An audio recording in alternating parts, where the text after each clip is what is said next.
নমস্কার বন্ধুরা, আজকে তৈরি করে দেখাবো শীতকালের কড়াইশুঁটি দিয়ে কড়াইশুঁটির কচুরি। আর সঙ্গে থাকবে একটা আলুর তরকারি। খুবই সহজ পদ্ধতিতে তৈরি করে দেখাবো, আর সবগুলি কচুরি কিন্তু একদম বলের মতো ফুলবে। আর আলুর এই তরকারিটা একদম দোকানের মতো তৈরি করেছি। সম্পূর্ণ ভিডিওটা শেষ পর্যন্ত দেখুন, আশা করছি আপনাদের ভালো লাগবে। দেখুন বন্ধুরা, কচুরিগুলি তৈরি করার জন্য একটা বাটির মধ্যে 2 কাপ ময়দা নিয়ে নিলাম। প্রায় 300 গ্রাম ময়দা নিয়ে নিলাম, আর 3 চামচ দিয়ে দিলাম সুজি। স্বাদ অনুযায়ী নুন দিয়ে দিলাম, আর দিয়ে দিলাম 3 টেবিল স্পুন সাদা তেল। আপনারা চাইলে সাদা তেলের পরিবর্তে 3 চামচ ঘি গরম করে দিতে পারেন। দেখুন, হাত দিয়ে ভালো করে মেখে নিলাম। এইভাবে মুঠি চলে আসছে, তার মানে ভালো করে ময়দাটা ময়ান দেওয়া হয়ে গেছে। এখন অল্প অল্প কুসুম গরম জল দিয়ে একটা টাইট ডো তৈরি করে নেব। ডোটা খুব বেশি নরম করে মাখবেন না, আর অল্প অল্প জল দিয়ে ডোটা তৈরি করবেন। একেবারে জলটা দিলে জলটা বেশি হয়ে যেতে পারে, তাই অল্প অল্প জল দিয়ে ডোটা তৈরি করতে হবে। এখন ডোটাকে 2 থেকে 3 মিনিট মথে নিতে হবে। 2 থেকে 3 মিনিট ভালো করে মথে নিয়েছি। অল্প একটু তেল লাগিয়ে 30 মিনিটের জন্য রেস্টে রেখে দিলাম। অন্যদিকে একটা মিক্সি জারের মধ্যে কিছু মটরশুঁটি ভালো করে পেস্ট করে নিয়েছি। মটরশুঁটিটা ভালো করে পেস্ট করতে হবে, যেন কোনো রকমের দানা দানা না থাকে।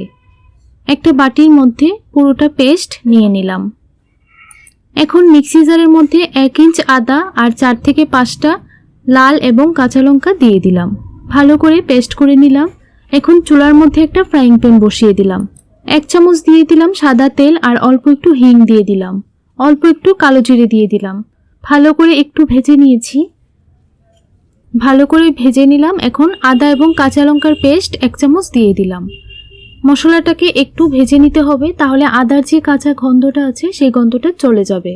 ভালো করে ভেজে নিয়েছি। এখন কড়াইশুঁটির পেস্টটা দিয়ে দিলাম। এখন গ্যাসের ফ্লেমটাকে লো টু মিডিয়ামের মধ্যে রেখে এইভাবে নাড়তে থাকবো। তাহলে কড়াইশুঁটির মধ্যে যে জলটা আছে ভালো করে শুকিয়ে যাবে। আর স্বাদ অনুযায়ী নুন দিয়ে দিলাম। প্রায় 4 থেকে 5 মিনিট নাড়তে নাড়তে দেখুন কড়াইশুঁটির জলটা সম্পূর্ণভাবে শুকিয়ে গেছে। এখন পুরটা নামিয়ে রেখে দেব। এখন আলুর তরকারিটা তৈরি করার জন্য কড়াইয়ের মধ্যে 2 চামচ তেল দিয়ে দিলাম, আর অল্প একটু জিরে দিয়ে দিলাম। জিরেটা ভাজা হয়ে গেছে। এখন আদা এবং কাঁচা লঙ্কার পেস্ট দিয়ে দিলাম, অল্প একটু হলুদ গুঁড়ো দিয়ে দিলাম, আর অল্প একটু ধনিয়া গুঁড়ো দিয়ে দিলাম। এখন মাঝারি সাইজের 3টে সেদ্ধ করে রাখা আলু দিয়ে দিলাম, আর আলুগুলিকে হাত দিয়ে আমি একটু ভেঙে নিয়েছি। আলুগুলিকে একটু ভেজে নিলাম, আর দিয়ে দিলাম একটা টমেটো কুচি। টমেটোটাকে একটু বড় করে কেটে দিয়ে দিলাম। ভালো করে নাড়াচাড়া করে 1 মিনিটের মতো ভেজে নিয়েছি। এখন পরিমাণ মতো জল দিয়ে দিলাম। ঝোলের পরিমাণটা অবশ্যই আপনারা বুঝে দিয়ে দেবেন। আর অল্প কিছু দিয়ে দিলাম কড়াইশুঁটি, আর 1 চামচ দিয়ে দিলাম ভাজা মশলার গুঁড়ো। দেখুন বন্ধুরা, কিছুক্ষণ পর ঝোলটার মধ্যে ভালোভাবে বলক চলে এসেছে। প্রায় 3 থেকে 4 মিনিট রান্না করে নিয়েছি। এখন অল্প একটু কাসুরি মেথি দিয়ে দিলাম, আর অল্প একটু গরম মশলার গুঁড়ো দিয়ে দিলাম। আপনারা চাইলে 1 চামচ ঘিও দিতে পারেন।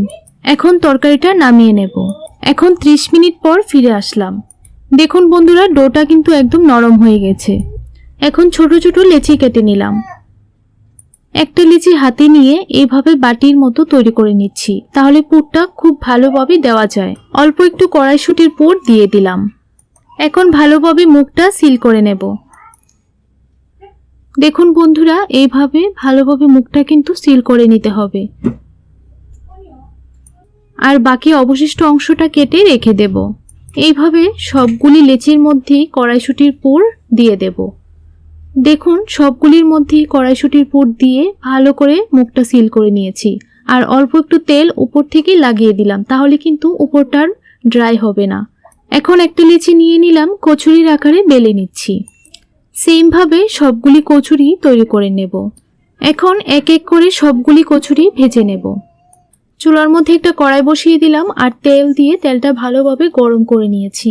এখন একটা কচুরি দিয়ে দিলাম, আর চামচটা দিয়ে এইভাবে প্রেস করতে হবে, তাহলে কিন্তু ভালোভাবে কচুরিগুলি ফুলে উঠবে। দেখুন বন্ধুরা, কিছুক্ষণ সময় এইভাবে রেখে দিলে তারপর দেখবেন আস্তে আস্তে কচুরিটা ফুলে উঠেছে। তারপর উল্টিয়ে পাল্টিয়ে কচুরিগুলিকে লাল লাল করে ভেজে নামিয়ে নেব। দেখলেন তো বন্ধুরা, কত সহজভাবে কড়াইশুঁটির কচুরি তৈরি করে নেওয়া যায়। শীতকালে রাতের ডিনারে এইভাবে কচুরি তৈরি করে আলুর তরকারির সঙ্গে পরিবেশন করতে পারেন। সবাই খেয়ে আপনার খুব প্রশংসা করবে। তাহলে আজকের জন্য এতটুকুই, দেখা হবে নতুন আরেকটি রেসিপিতে। আপনারা সবাই ভালো থাকবেন, সুস্থ থাকবেন।